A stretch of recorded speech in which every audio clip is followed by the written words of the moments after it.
Hi all, Scott Allen here with a quick tip for you. One thing I get asked a lot is how do I get a good rock sound? How to get a good rock tone?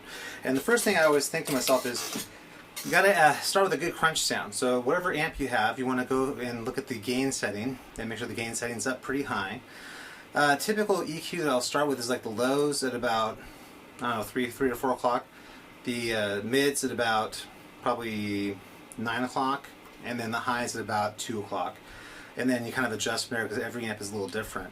If you have a presence or resonance knob, you need to just play around with those until you feel like it's bright enough but not too bright, fat enough but not too fat, that kind of thing. So you want to start with a good crunch kind of sound, and hopefully it's got enough hair for you.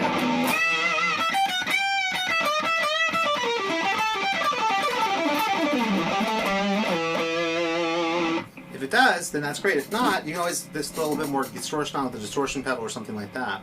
One other key to a really good kind of rock distortion sound, I think, is the delay setting. So you put a little delay on, it adds this little ambiance.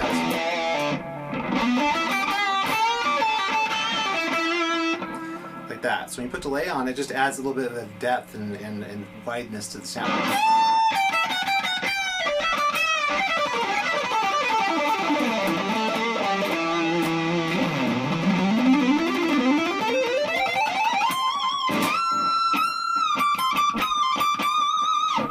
Kind of broadens out and makes it a little bit fatter. So you want to start with an amp that's got a good crunch sound already, get the gain up pretty high. When it comes to setting up your delay pedal, I'm using just a good old-fashioned MXR carbon copy delay here. You want to make sure that you put that in the effects loop. So the input of the delay goes into the send, the output goes into the return.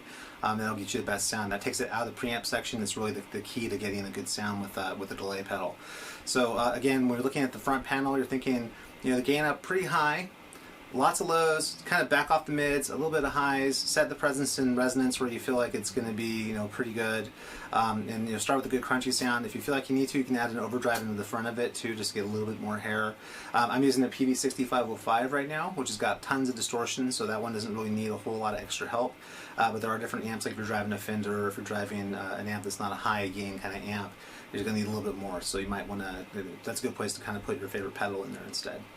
So anyway, hope that helps. Setting up with a rock tone, good distortion, a little bit of delay, and I will see you later. Thank you for watching.